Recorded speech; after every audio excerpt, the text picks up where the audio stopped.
Di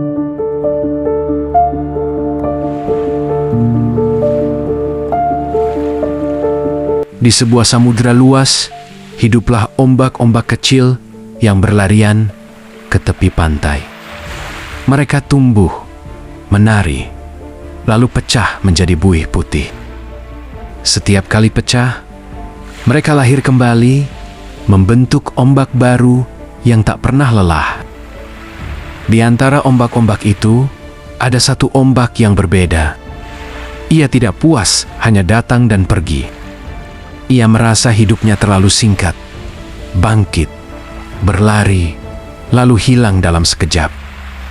Ombak itu menatap jauh ke arah daratan, dan matanya tertuju pada sesuatu yang kokoh, menjulang, tak tergoyahkan.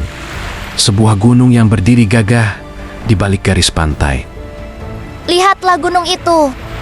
Kata ombak kecil dalam hati. Ia tidak seperti aku. Ia berdiri tegak selama ratusan, bahkan ribuan tahun.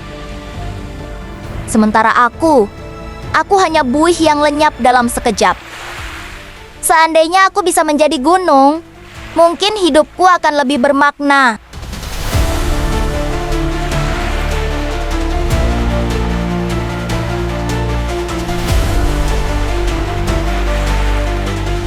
Hari-hari pun berlalu. Ombak itu terus menatap gunung dengan penuh rasa iri.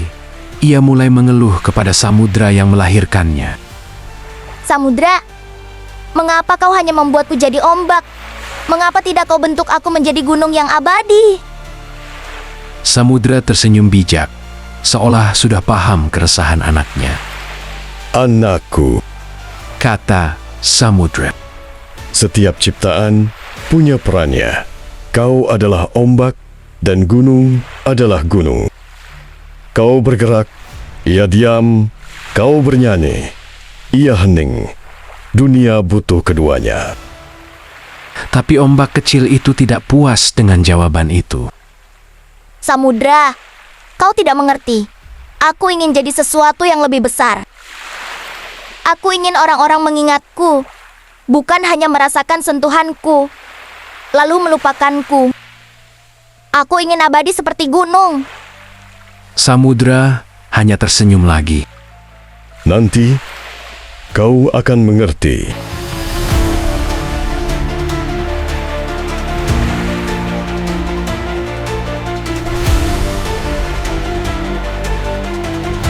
Ombak kecil pun nekat.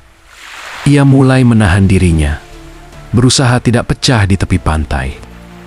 Ia mencoba melawan kodratnya, berharap bisa tumbuh semakin besar, semakin tinggi, sampai mungkin suatu hari ia berubah menjadi sesuatu yang kokoh. Namun, setiap kali ia hampir berhasil, angin meniupnya kembali. Ia pecah, menjadi buih, lalu lahir lagi seperti semula. Usahanya tak pernah berhasil. Sampai suatu hari, ombak itu menangis kepada angin. Angin, tolonglah aku. Bawalah aku ke gunung. Aku ingin menjadi seperti dia. Angin menghela napas panjang. Aku bisa membawamu lebih jauh, lebih tinggi. Tapi ingat, semakin jauh kau pergi dari samudra, semakin kau kehilangan dirimu. Ombak lahir dari samudra, bukan dari daratan. Tak apa, Kata ombak. asal aku bisa jadi gunung, aku rela kehilangan apapun.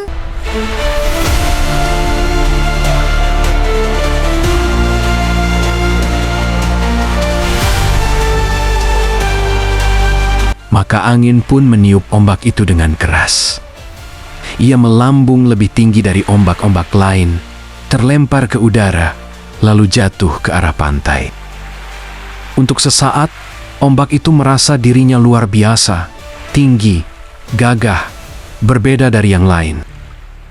Namun, begitu menghantam pasir, ia pecah lebih cepat dari biasanya.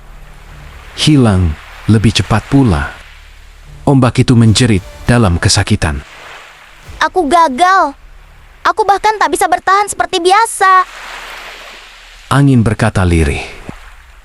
Itulah yang terjadi ketika kau ingin menjadi sesuatu di luar kodratmu. Kau lebih cepat hilang, lebih cepat lelah.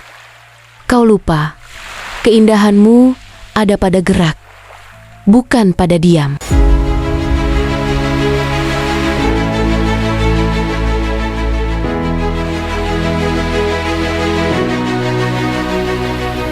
Waktu pun berjalan, ombak itu makin sering merenung.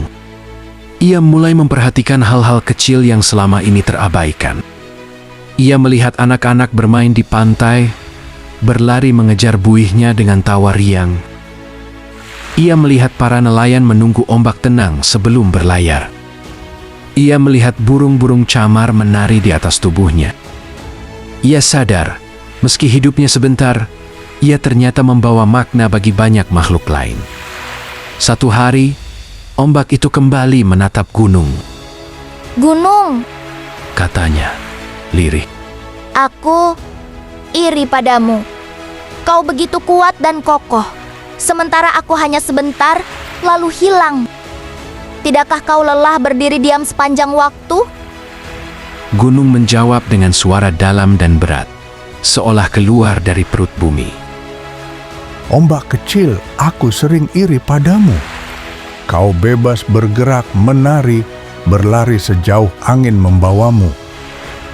Sementara aku hanya bisa berdiri di sini, menunggu hujan, menunggu waktu, mengikis tubuhku. Kau mengira aku abadi, tapi suatu hari aku pun akan runtuh, terkikis, dan hilang. Bedanya hanya waktu. Ombak terdiam. Jadi, bahkan kau pun tidak abadi? Tidak ada yang abadi. Jawab gunung. Yang abadi hanyalah makna yang kita tinggalkan. Kau memberi tawa pada anak-anak, kau menenangkan hati yang resah, kau membawa perahu kembali ke dermaga. Itu lebih berarti daripada sekadar berdiri tinggi.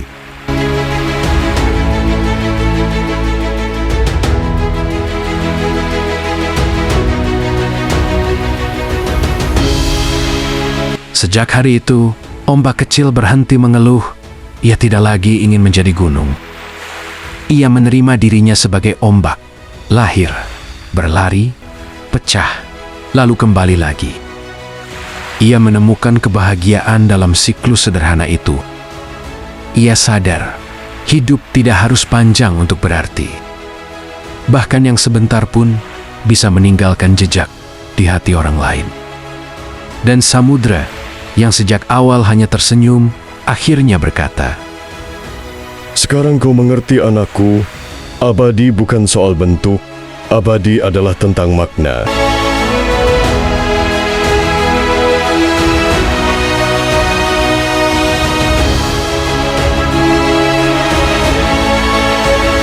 Kita sering merasa hidup kita terlalu singkat, terlalu biasa, terlalu kecil dibanding orang lain. Kita ingin menjadi lebih besar, lebih kokoh, lebih diingat. Tapi mungkin, seperti ombak, makna kita ada pada gerakan kecil yang menyentuh hati orang lain. Abadi bukan berarti hidup selamanya. Abadi berarti hidup dengan makna, meski hanya sebentar.